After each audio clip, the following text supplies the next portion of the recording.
You're listening to Skeptoid. I'm Brian Dunning from Skeptoid.com. The Lucifer Telescope Conspiracy. Any given conspiracy theory that finds broad appeal tends to stroke the beliefs, morals, or preferred worldviews of its believers. If you're a racist, you're more likely to embrace conspiracy theories that pin the blame for something on whatever race you don't like. If you're anti-corporate, you're more likely to embrace conspiracy theories that claim corporations are behind some global evil, and so on and so on. This goes for every demographic and for every tribe.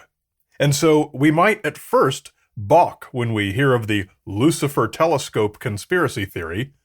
Who could possibly hate telescopes?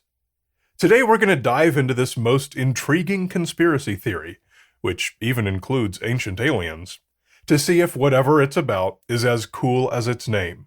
Because the Lucifer Telescope Conspiracy is a pretty cool-sounding name, as far as conspiracy theories go. To understand this conspiracy theory, we'd have to start by answering that initial question: what tribe could possibly have a problem with a telescope, to the point that they'd embrace an implausible conspiracy theory that blames some global evil on a telescope? The short answer is that it's the same tribe that dislikes the character Lucifer, unsurprisingly. In Christian mythology, Lucifer is a name for the devil, and so we find that the Lucifer Telescope Conspiracy appeals to some far-right evangelical Christians, mostly of various Baptist sects, in that its antagonists are devilish, and a particular telescope believed to be used in a devilish manner. In this same broad frame of evangelical belief, the Catholic Church is anti-Christian. Whatever it is that they're up to is in the ultimate pursuit of helping the devil rise to power. And according to this conspiracy theory, the Vatican owns a telescope, auspiciously named Lucifer, which they employ in their long historical quest of searching for alien life. These aliens, they believe, are analogous to the devil, and will help the Vatican take ultimate control over all the people of Earth. So, let us find out exactly what the Lucifer telescope actually is. According to the conspiracy theory, it's a telescope that belongs to the Vatican, and it's located in Arizona. Well, there is no such thing, but let's break down the various parts and try to understand where the conspiracy theorists are coming from. A good ways southeast of Phoenix, Arizona, where there are good dark skies, is the Mount Graham International Observatory, one of 5 locations of the Steward Observatory, operated by the University of Arizona. Mount Graham consists of 3 internationally owned telescope facilities. They are, number 1, the Large Binocular Telescope, LBT, a joint project of about 10 American, Italian, and German universities and research institutions, and which is the world's largest optical and near-infrared telescope. Number 2, the Submillimeter Telescope, SMT, owned by the University of Arizona itself, and number 3, the Vatican Advanced Technology Telescope, VATT, jointly operated by the Vatican Observatory and the University of Arizona. The Vatican Observatory, you might be asking? Why would the Vatican have an observatory? Well, it turns out that it's one of the world's oldest astronomical institutions. In 1580, they completed the Gregorian Tower inside the Vatican itself, with a particular interest in making sure holy days like Easter that have astronomical bases are being observed on the correct day. It's really as simple as that. But with astronomical facilities handy, other work gradually came to be done there by Jesuit scholars and others. Throughout the 20th century, as light pollution increased, they changed locations a few times and finally ended up establishing the VATT at the International Facility in Arizona. So you may have noticed that in that short list of 3 telescopes, there wasn't one named Lucifer, and that the Vatican's telescope is named the VATT. So what is this elusive Lucifer telescope? Well, let's leave the Vatican's telescope and go back over across the street to the LBT, the Large Binocular Telescope, which is not affiliated with the Vatican Observatory, is a pair of 8.4-meter telescopes side by side. There are currently 8 different instruments that the photons coming from the telescopes can be sent to. 2 of these are called Lucy 1 and Lucy 2, which do infrared spectroscopy. Lucy is an acronym for LBT Utility Camera in the Infrared, and they were designed and built by the Lucy Consortium, a group of 4 different German companies. Again, no Vatican involvement. However, the Lucy instruments are still the source of the name Lucifer. They were originally named this, as an acronym for the Large Binocular Telescope Near-Infrared Spectroscopic Utility with Camera and Integral Field Unit for Extragalactic Research. Thank God for acronyms. Because some people expressed offense at the name Lucifer being used, it was shortened to the current name in 2012, before Lucy 2 was even installed. Can the Lucy instruments be used to find alien life, as the conspiracy theory says? To answer that, let's see what's involved in doing that. This gets into the field of exobiology, the study of extraterrestrial life. If you were an alien and you were to do a spectroscopic analysis of Earth and its atmosphere from far away, the overwhelming signature that you'd see in the spectrum that would tip you off to the presence of life is that of chlorophyll. Chlorophyll creates a very obvious jump in the spectrum, right around the 700 nanometer wavelength. At the red end of the visible spectrum, chlorophyll appears almost totally black, but then at slightly longer wavelengths in the infrared, it becomes virtually transparent.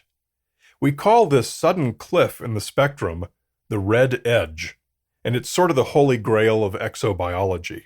If we had an optical and infrared telescope sensitive enough to resolve the molecules on an exoplanet, the red edge would be, in effect, that eureka moment that we'd found life.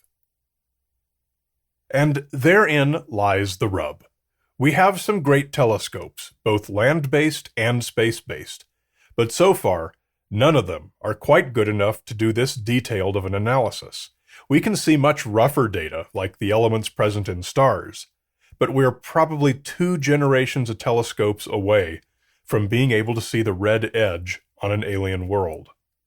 Personally, having spoken about this with a handful of principal investigators on space telescope proposals, I would give the James Webb Space Telescope about a 20% chance of detecting a red edge over its operational lifetime, but I'll give a 90% chance to the generation that follows it.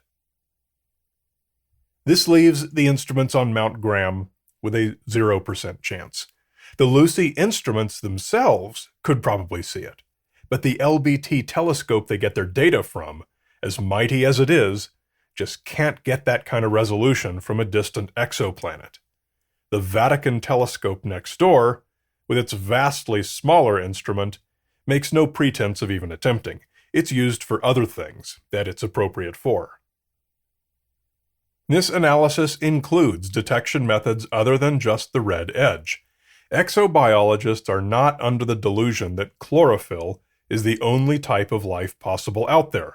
Scientists in that field continue to consider every imaginable basic structure of life and have defined its spectroscopic parameters.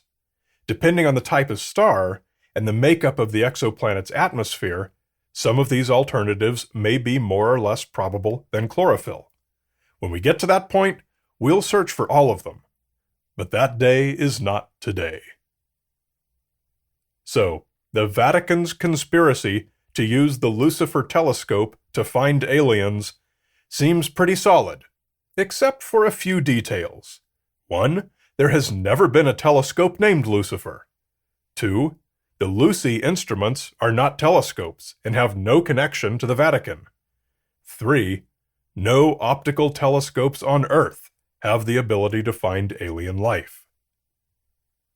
So if even 5 minutes on Google can prove that nothing about this claim is true, why does the conspiracy theory even exist? As in so many other cases, this one got its start with ideologically motivated authors. This time, they were Baptist preacher Tom Horn and evangelical author Chris Putnam, who put their belief forward in their bewilderingly titled 2013 book, Exo Vaticana, Petrus Romanus, Project Lucifer, and the Vatican's Astonishing Plan for the Arrival of an Alien Savior. Lest you suspect that I may have disingenuously exaggerated the gist of this conspiracy theory, it is actually that wild. They claim that the Vatican intends to recruit a new savior from outer space and install him as the leader of the New World Order. Their book incorporates a plan to create human-alien hybrids, the face on Mars, and a prediction that the world the new alien savior will come from will be fully revealed by astronomers in 2013. While the garden variety conspiracy theorist has likely not read this book and is probably unaware of its dizzying depths, belief in the general idea does appear to be flourishing online. For example, YouTube videos put out by the Large Binocular Telescope about their facility are thickly graffitied with comments claiming the Vatican owns it, and videos about the Vatican Advanced Technology Telescope are thickly graffitied with comments claiming it's named Lucifer. Ideas that suggest dishonesty among powerful entities will always be popular, with no need to look into the facts behind it. Any member of any tribe that tends to regard the rich and powerful Catholic Church with suspicion and disdain is likely to be preconditioned to eagerly embrace the Lucifer telescope conspiracy theory.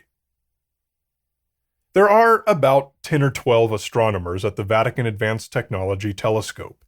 It's a small operation because in order to be a scientist there, you also have to be a Catholic priest, and the world of academia does not yield a huge crossover. For their employer, they still verify the astronomical calendar dates for Easter and other dates, but that's a tiny part of their work. As working professional astronomers, they collaborate with colleagues, they do actual astronomical work, they publish their findings. They're singularly fortunate among professional astronomers in that they don't need to worry about annual grant funding, so they're able to pursue longer-term projects. They study magnetic white dwarfs, asteroids, and main sequence stars of all types. But as their instrument is not of a class useful for hunting down alien life, this humble group has not yet found any ETs. And until they do, the Lucifer telescope conspiracy theory will have to remain just that, a conspiracy theory.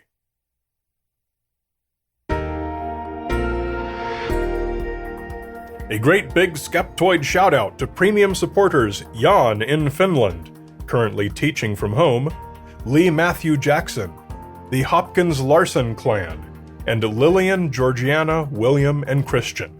Thanks to all of you for your financial support that makes this show possible.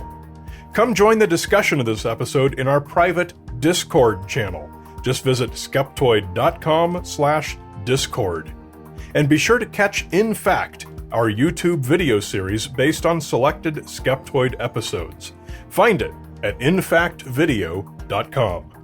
And remember, Skeptoid is a 501c3 educational nonprofit. We depend on your monthly micropayments to keep this content available to all the people out there who need it. Join us in this mission. Just come to skeptoid.com/important. You're listening to Skeptoid, a listener-supported program. I'm Brian Dunning from Skeptoid.com.